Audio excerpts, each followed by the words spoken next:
Hey, Stephen Yonta here doing the roadside crawl in Charlemont, Massachusetts at Matt's Automotive, where we're checking out a 1957 Chevy Nomad. Now, we all know that the Nomad was built between 1955 and 57.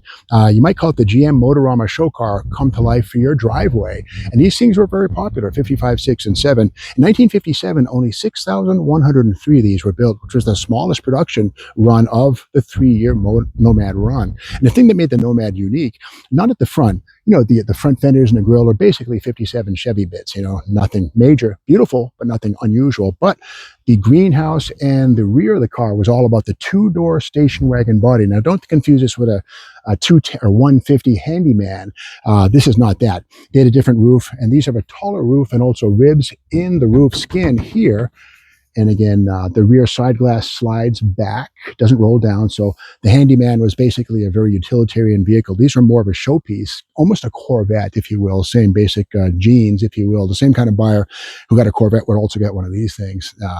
Cool cars. And of course, the wraparound rear glass not found on the 150 or any other Chevy station wagon. And at the back, unlike the 150 Sedan Deliveries, we showed a video. There's a video in this collection on a 150 Sedan Delivery.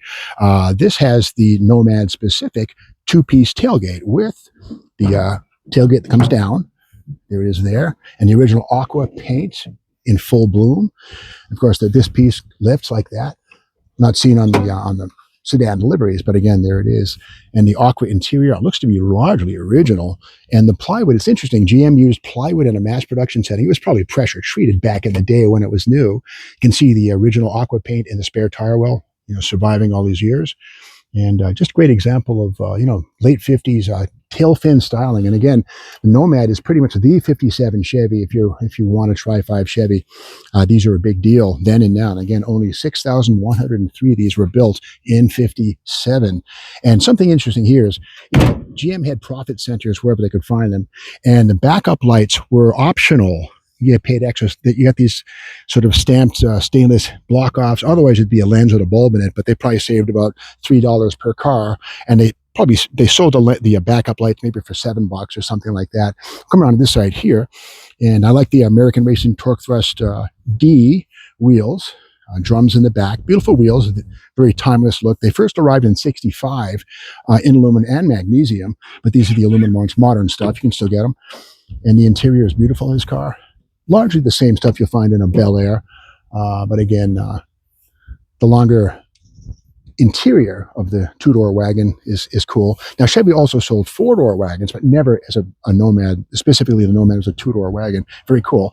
And this one here has a Power Glide automatic, 1 pedal right there, 120 speedo, which was new for 1957. 1956 would have been a 100-mile-an-hour speedometer. Go figure. So, highways were getting better and it was safer to drive on at higher speeds. And GM reflected that fact with speedometers that had a 120-mile-an-hour rating. At the front of this, we see disc brakes have been added. That's okay. There's kits you can get to upgrade your drums. This would have had an 11-inch drum from the factory, upgraded to discs, aftermarket stuff. Nothing wrong with that.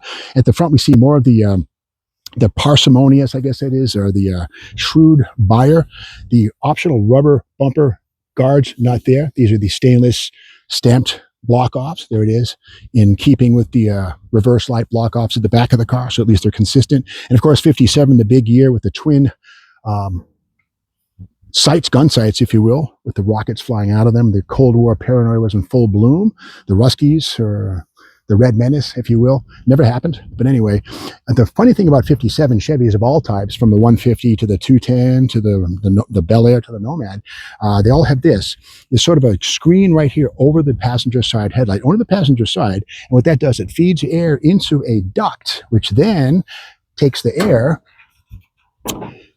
up here. There's a rubber thing that feeds the rubber hose. It's gone right now, but it feeds this. It's the heater blower motor. And with the blower motor going, it blows the cooler air into the car, or the heated air as you want it. And again, in 55 and 6, there would have been some vents in the cowl. But again, 57, Chevrolet got away from the cowl vents and made the car look a little sleeker, and also allowed for a lower cowl height, which was a styling touch that was only seen on 57s. 55 and 56s have a taller cowl and not as sleek and stylish. Getting back under the hood of this puppy, we see this. That's the original, I dare say, 283 two-barrel engine. I think 160 horsepower, something like that. There was also a single four-barrel. There was dual quads possible on these cars, and even Rochester fuel injection. You could get that in a Nomad if you wanted. In fact, all 57 Chevys, I think the four doors were exempt, but wagons, convertibles and two doors of all types could get the fuel injected 283 in 1957. But that's the two-barrel engine, base motor, nothing wrong with it. And we have the original, it's kind of cool right there, the generator right there. And I think at the back, that's the power steering reservoir, and there's a pump here. This has the factory power steering, kind of expensive little touch right there. So it has the power steering pump built into the back of the generator. So the belt turns both the generator and the power steering pump, make one part do two jobs. Why not? And again, something cool about this, we look at the exhaust manifold here. 57 was the debut year for the Ram's horn exhaust manifold right there. Kind of looks like a ram's horn if you look at it from the side. Kind of cool. It's better flowing than the logs used in 1955 and 56. So that's something specific to all 57 Chevys, two-barrel, four-barrel, fuelie, whatever. They all have that same ram's horn exhaust manifold. Also trickled down to all kinds of other Chevys into the 60s. So cool to see that. So here it is, a Motorama dream car for the driveway right here, the Chevy Nomad. And again, only 6,103 of these were built in 1957, the final year for it. The Nomad name would live on in four-door wagons through the 60s, and it kind of got watered down.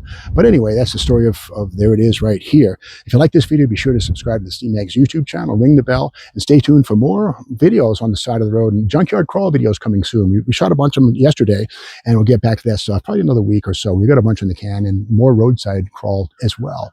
So if you want to learn more about this car, it may or may not be for sale. I'm not sure. I stay out of the middle, but if you want to know more, reach out to Matt's Auto 68 at Verizon.net. Send him an email. Again, Matt's Auto 68 at Verizon.net if you want to learn more about this car. So thanks for watching. We'll see you again soon.